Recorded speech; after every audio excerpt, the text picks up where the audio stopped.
Il disait mais que ce n'était qu'une légende, un mythe enfoui sous la propagande de guerre et les espoirs insensés de chasseurs de trésors. Mais en 2015, un scan radar dans une paisible ville polonaise a ravivé la question la plus dangereuse du monde qu'ont vraiment caché les nazis en fuyant la défaite.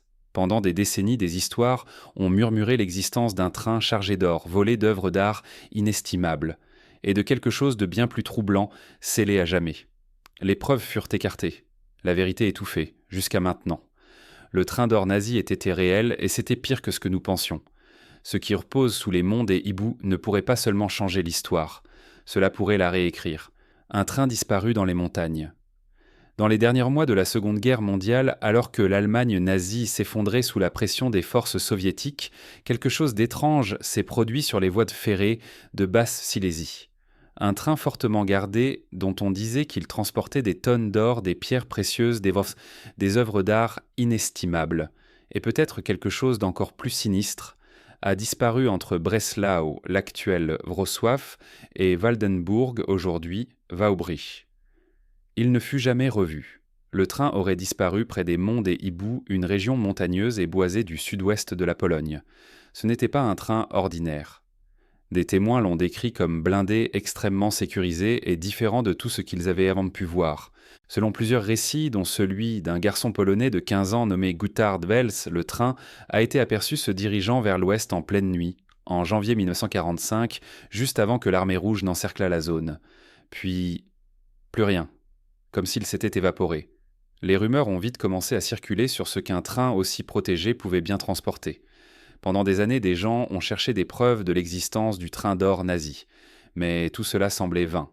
Malgré les atrocités nazies bien documentées, ce qui rendait plausible l'existence d'un tel convoi, aucune preuve tangible ne venait étayer les récits des témoins. Le train sombra peu à peu dans la légende urbaine. Ce n'était pourtant pas la première fois que des rumeurs faisaient surface sur des trésors nazis dissimulés dans des bunkers souterrains. Mais cette histoire avait un poids différent. Les nazis étaient bons connus pour avoir conçu de vastes réseaux de tunnels, de bunkers et de routes d'évacuation à travers l'Europe.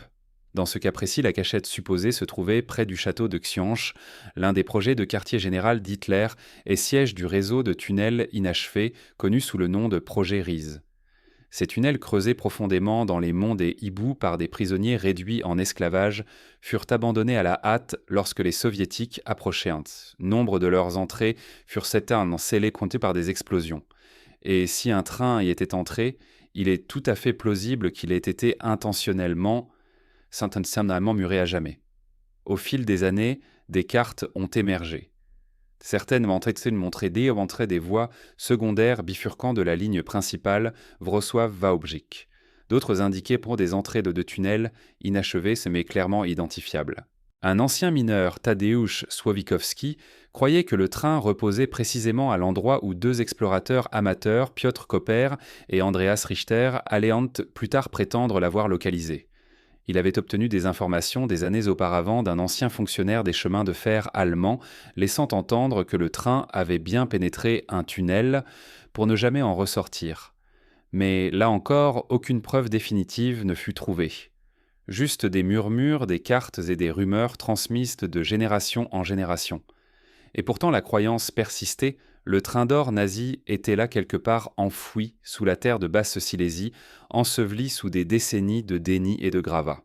Pour beaucoup, ce n'était pas seulement une histoire de richesse volée. C'était un symbole des derniers jours du Troisième Reich, une tentative désespérée de cacher l'ampleur de ces crimes, d'enterrer non seulement de l'or et de l'art, mais aussi l'héritage terrifiant de ces actes. Un train qui transportait bien plus que des trésors. Un train chargé des fantômes d'un régime mourant. Et en 2015, le monde allait devoir, une fois encore, faire face à cet héritage. La découverte de 2015 qui a secoué le monde. À l'été 2015, une annonce venue de Pologne a électrisé la planète. Deux explorateurs amateurs, Piotr Koper, entrepreneur polonais, et Andreas Richter, géologue allemand, affirmaient avoir enfin retrouvé le train. Après des décennies d'impasses de spéculation et de canulars, ils présentèrent ce qu'ils disaient être une preuve solide des images radar à pénétration de sol, montrant la silhouette nette d'un train de 100 mètres de long, enfoui sous une berme ferroviaire près du 65e kilomètre de la ligne Wrocław-Wałbrzych. Leur avocat publia un communiqué soigneusement rédigé. Le duo ne révélerait l'emplacement exact qu'en échange d'une commission de 10% sur la valeur découverte. Le secret, le timing et leur assurance déclenchèrent une tempête médiatique mondiale. Mais le scepticisme grandit aussi. Certains les accusaient de vouloir tirer profit des biens d'un régime que le monde ne cesserait jamais de condamner. Pourtant, aucune autre recherche n'avait jamais apporté de preuves aussi concrètes. C'était la piste la plus crédible depuis toujours. En quelques jours, les autorités polonaises scellèrent le site. Des gardes armaient la police et des ingénieurs militaires envahirent la zone. Le vice-ministre polonais de la Culture, Piotr Juszowski, déclara publiquement qu'il était sûr à 99% que les images montraient un train. Pas une formation géologique, pas une fraude, mais bien un train. Des médias du monde entier affluèrent à Wałbrzych. Des curieux, des chasseurs de trésors, des sceptiques se rassemblèrent près du site forestier où une courbe de voie longeait une berme étrangement surélevée. Des équipes de télévision campèrent en les bois. L'excitation était palpable. Pour la première fois, le légendaire train d'or nazi semblait réel. Une pièce d'histoire allait peut-être être exhumée, révélant potentiellement encore plus d'horreur nazie. Pendant presque 70 ans, le train était toujours resté un mythe. Mais il était sur le point de devenir réalité. Koper et Richter révélèrent que les scans avaient été réalisés avec un système KS-700 montrant un objet métallique rectangulaire et long enfoui à environ 50 mètres de profondeur. L'emplacement correspondait parfaitement aux anciennes cartes, aux témoignages et aux théories. Certains disaient même avoir identifié des conduits d'aération, une entrée de tunnel scellée, voire des signes d'une chambre secondaire à proximité. Il était facile de comprendre pourquoi le vice-ministre était aussi convaincu que le train perdu avait enfin été retrouvé. Tout concordait parfaitement. Mais ce n'était pas seulement le trésor qui captivait l'imagination. Les spéculations grandirent armes, technologies nazies avancées, recherches nucléaires, les théories s'enchaînaient et le mystère s'épaississait alors que les militaires nettoyaient la zone des mines et pièges de la guerre. Une fois la zone sécurisée par l'armée, les permis d'excavation furent accordés. Des équipes scientifiques commencèrent à scanner, mesurer et forer. La frénésie médiatique atteignit son paroxysme. Pour la première fois depuis des années, une nouvelle preuve entrait dans l'histoire. Tout ce que le monde pensait savoir sur les nazis pouvait changer du jour au lendemain. La découverte ou l'illusion d'une découverte suffit à transformer Wałbrzych du jour au lendemain. Le tourisme explosa. Le train d'or nazi était de retour dans les gros titres et cette fois il n'allait pas disparaître. Mais que les nazis avaient-ils réellement laissé derrière eux était-ce simplement une tentative désespérée pour dissimuler bijoux et œuvres d'art avant la chute du régime, ou bien cachait-il quelque chose, ce que les nazis ont laissé derrière eux? L'idée d'un train rempli de trésors peut sembler relever du fantasme, mais l'histoire raconte une toute autre réalité. Les nazis n'ont pas seulement fait la guerre sur les champs de bataille, ils ont pillé l'Europe à une échelle colossale. Œuvres d'art, devises, bijoux, objets religieux et collections entières de musées furent volées dans des villes à travers tout le continent. Si le train d'or nazi avait été retrouvé, il est fort probable que les trésors qu'il contenait n'auraient pas seulement été des biens du régime, mais des richesses volées au peuple persécuté pendant des années. En mai 1945, alors que l'Allemagne tombait, des troupes américaines découvrirent un train rempli d'œuvres d'art volées dans le refuge d'Hitler à Berchtesgaden. Ce n'était pas un cas isolé. Les Alliés récupérèrent environ 5 millions d'objets, pillés dont plus de 4 millions furent formellement identifiés comme volés ou extorqués. Et pourtant une grande partie de ce butin ne fut jamais retrouvée. L'un des trésors les plus célèbres à avoir disparu est la chambre d'ambre volée au palais de Catherine, près de Saint-Pétersbourg. Démontée, elle fut transportée par les nazis à Königsberg durant la guerre, puis disparut sans laisser de traces. Certains pensent qu'elle fut détruite lors d'un bombardement.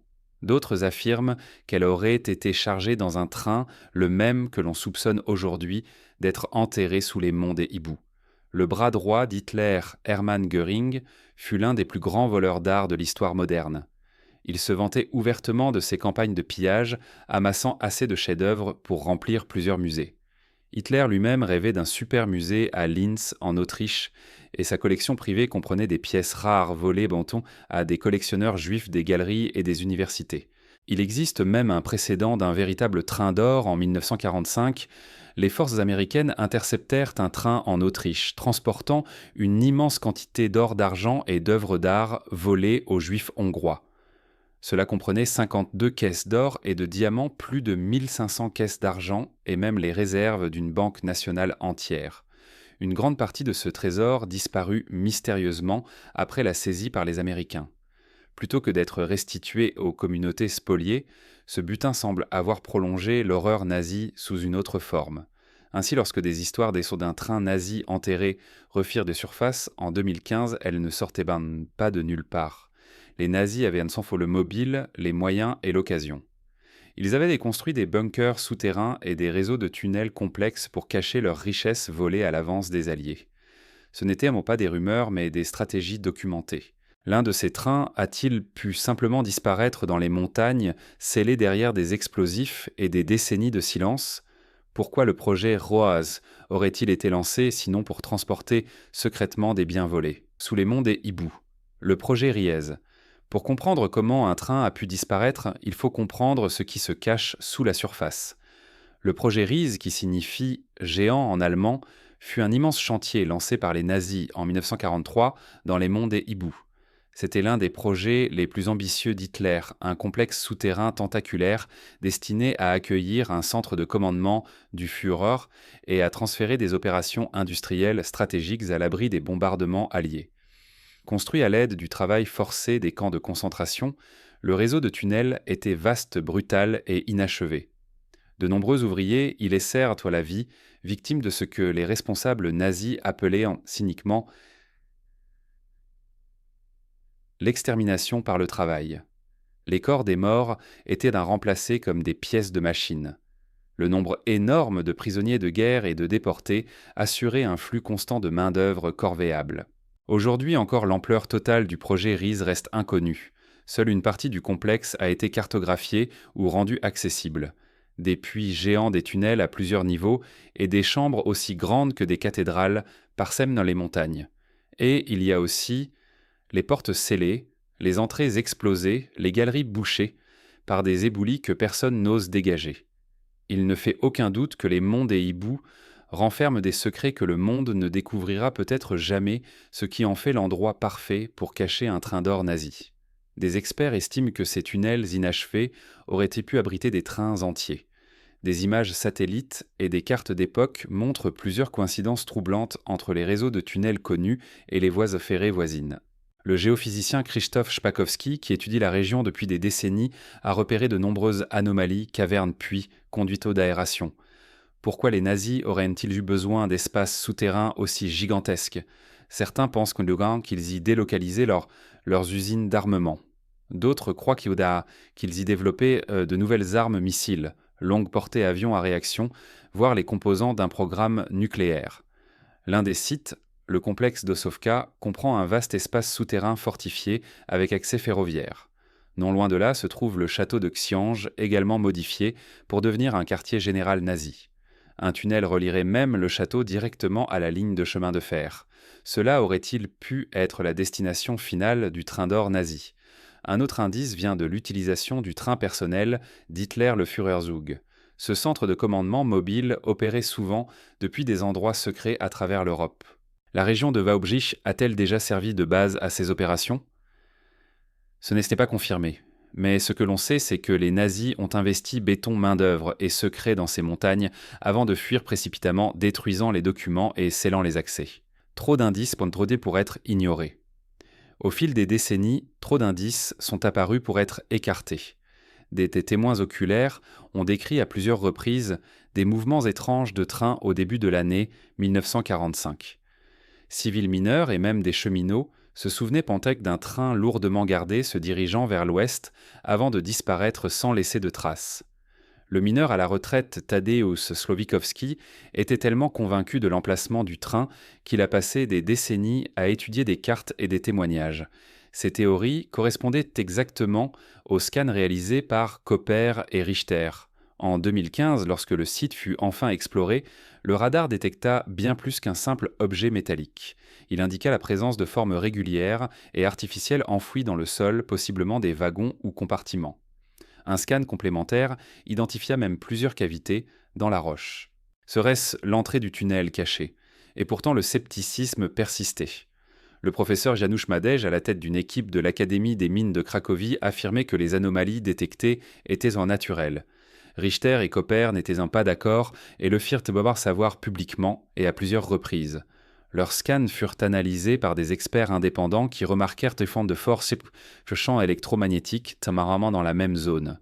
Plus on creuse l'affaire, plus il devient difficile de rejeter l'ensemble des preuves concordantes, images radar, archives historiques, témoignages, infrastructures nazies.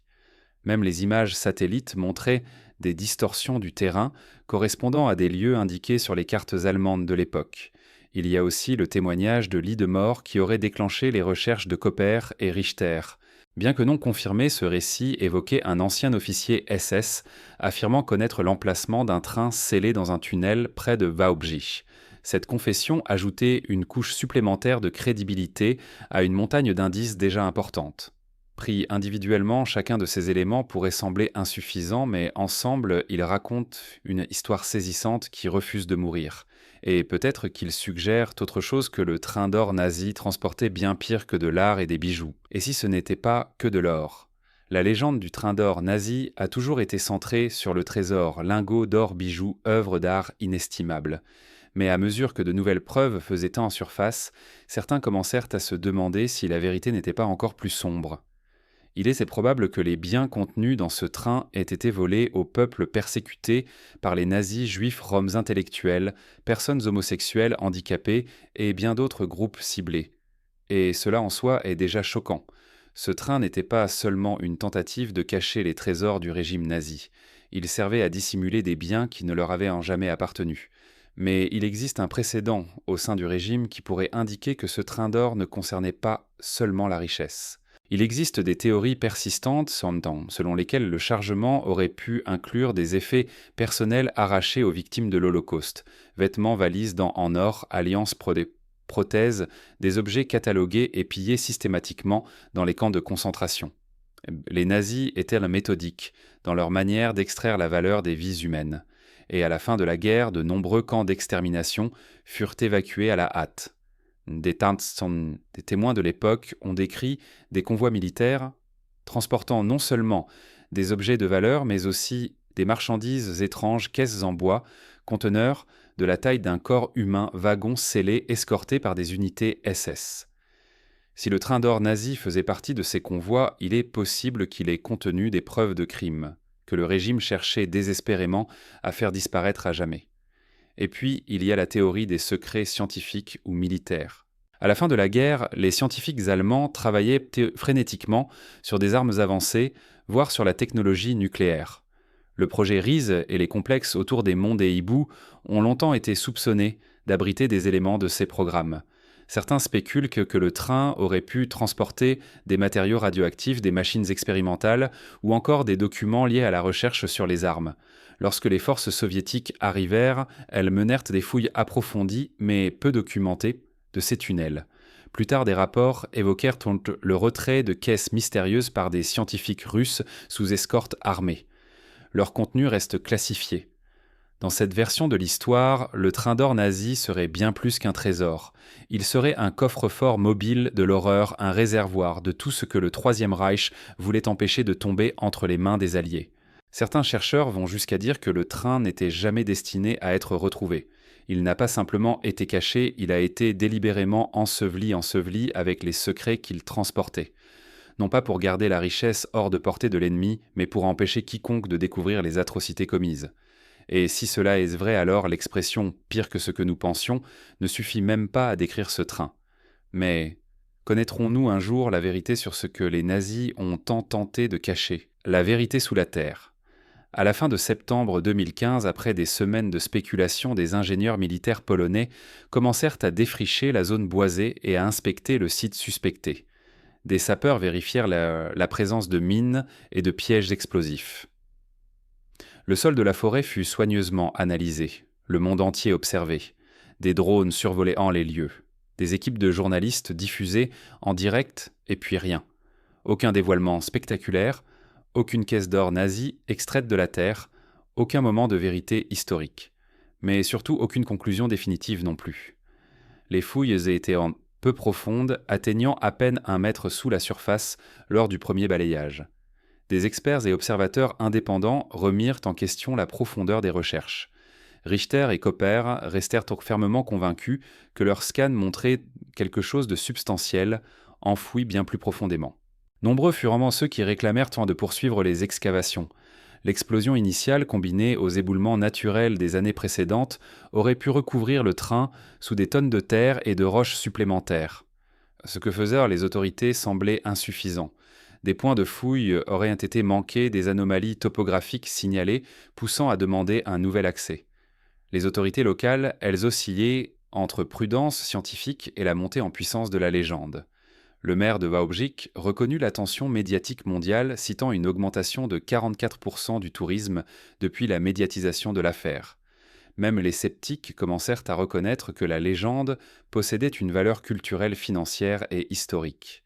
Des projets furent évoqués, musées, lieux commémoratifs ou même un rond-point nommé en l'honneur des découvreurs. Plus tard, les chemins de fer polonais autorisèrent des fouilles privées et en 2016, un nouveau chantier fut lancé, financé par des bénévoles et des sponsors privés. De nouveau, des anomalies furent détectées, cavités puis structures irrégulières. Mais à mesure que le forage profond approchait, les permis devenaient plus difficiles à obtenir, les coûts explosèrent et l'enthousiasme officiel déclina. Copper persista. En 2017, un 3e scan révéla 7 nouvelles cavités sous la surface. Il se prépara à forer plus profondément malgré les oppositions. Richter finit par quitter l'équipe, mais Copper jura de continuer seul. La région, après tout, est truffée de tunnels scellés d'entrées effondrées et de secrets enfouis. Plusieurs réseaux souterrains dans les monts des hiboux n'ont jamais été entièrement cartographiés. Certains puits descendent à 50 mètres dans l'obscurité, d'autres sont bloqués par des décombres du béton, ou volontairement condamnés. Le train d'or nazi se trouve-t-il au kilomètre 65 ? La question reste ouverte. Aucun permis n'a jamais été accordé pour forer à cette profondeur. Peu d'experts osant pourtant déclarer la légende morte. Le sol est trop instable, les cartes trop suspectes, et le passé nazi de la région trop entouré de mystères délibérés. Mais toutes les preuves convergent vers une seule réalité. Le train d'or nazi a bel et bien existé et ce qu'il transportait était bien pire que ce que l'on imaginait. Alors qu'y a-t-il là-dessous ? Un train enfoui, un coffre-fort de crimes de guerre, une voie d'évasion finale, ou tout cela à la fois, et surtout une question essentielle, si la vérité est un jour découverte, ce lieu devrait-il devenir un centre de mémoire, un lieu pour étudier les horreurs du passé et éviter qu'elles ne se répètent, ou risquerait-il simplement de devenir une destination de tourisme macabre attirant les curieux avides de sensations sombres ? Le dernier rebondissement. Tourisme argent et le vrai trésor. Fin 2016. Wałbrzych avait changé. La ville autrefois marquée par l'ombre de la Seconde Guerre mondiale était désormais au centre de l'un de ses mystères les plus durables. Les hôtels affichaient le complet des bus de touristes arrivés Hanf. Les commerces locaux baptisaient plats et boissons en hommage au train d'or. Les produits dérivés se vendaient sans ligne comme des petits pains. La légende était devenue une économie. Et pour certains, cela suffisait, comme preuve. Le gouvernement régional estima que la couverture médiatique avait généré l'équivalent de centaines de millions en publicité gratuite. Qu'il trouve ou non quelque chose admis irresponsable, le train d'or était déjà arrivé. Ils l'avaient retrouvé même si ce n'était pas ce qu'ils espéraient. Mais l'histoire ne s'arrêta pas là. En 2019, Piotr Copper fit une découverte inattendue. Alors qu'il rénovait un palais près de Wrocław, il mit au jour une série de fresques murales du XVIe siècle d'une valeur inestimable dissimulée derrière un faux mur. Ce n'était pas de l'or, mais cela prouvait une chose essentielle, il reste encore des trésors enfouis sous la terre polonaise, inconnus de tous.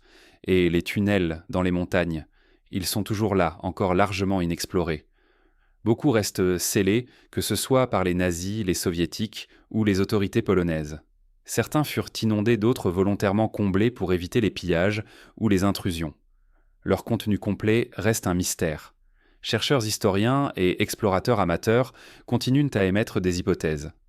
Certains pensent que le train fut déplacé plus profondément dans le vaste complexe souterrain de Riz ou un autre puits encore inconnu. D'autres croient qu'il est toujours là, exactement à l'endroit indiqué par les radars, mais juste quelques mètres trop profond pour les premières excavations. Le mystère reste vivant, car il s'insère parfaitement dans les zones d'ombre historiques, le chaos des derniers jours de guerre, les pillages industriels, les trésors disparus, les tunnels inachevés, les récits invérifiables de convois et de secrets. La vérité demeure enfouie à la fois au sens propre et au sens figuré. Et ainsi la boucle est bouclée. Le train d'or nazi n'est pas qu'une rumeur. C'est un miroir tendu vers les chapitres les plus sombres de l'histoire moderne.